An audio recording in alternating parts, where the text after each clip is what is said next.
Oi pessoal, meu nome é Enzo Manhani, eu sou tutor de Geografia aqui no Projeto Feynman e hoje a gente vai estar falando sobre estrutura geológica.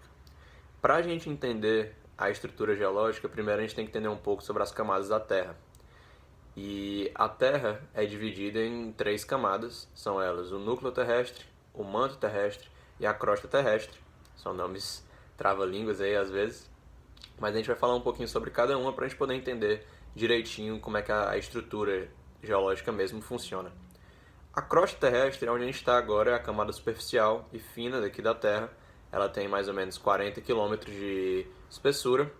Ela é formada majoritariamente por rochas e não tem uma temperatura elevada. É boa, é onde a gente está, tem os oceanos, os continentes.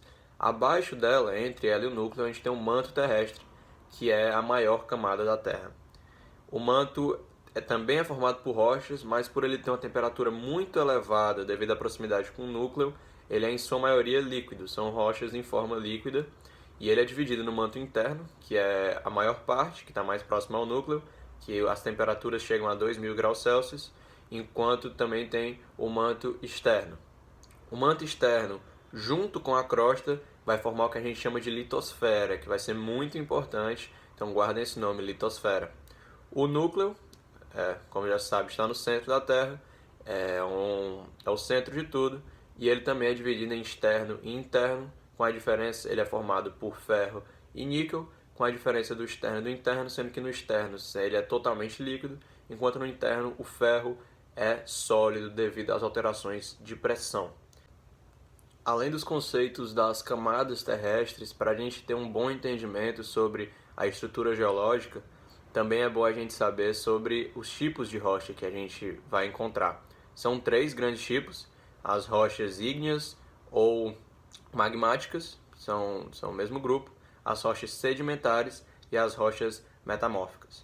As rochas ígneas são produto do resfriamento do magma que a gente vai ter no manto, então elas se formam a partir disso. O exemplo delas é o granito.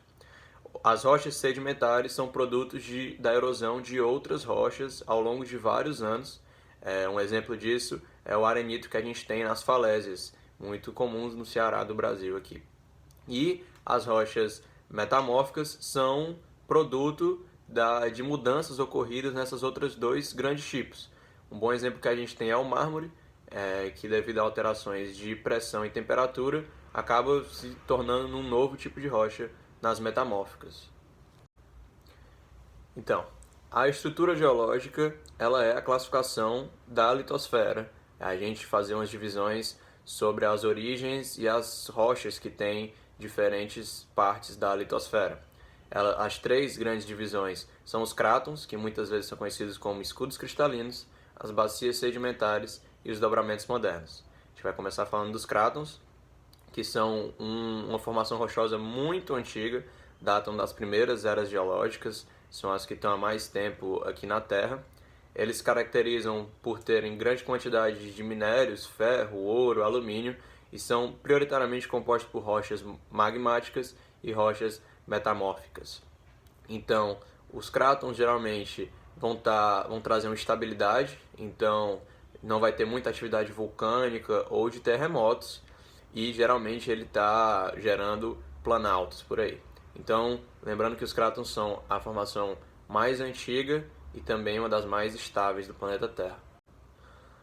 Logo após os crátons, a gente tem as bacias sedimentares, que são formações rochosas que vieram ao longo do tempo, por milhares, milhões, na verdade, de anos, foram sendo depositados sedimentos em cima de sedimentos até que se formou uma grande cadeia rochosa.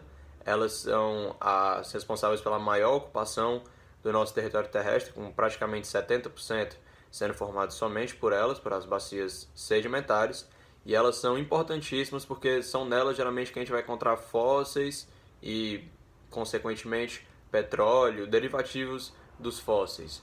Então, bacias sedimentares são que foram construídas ao longo do tempo, com depósito de vários e vários sedimentos, e são a que ocupam o maior espaço no relevo terrestre.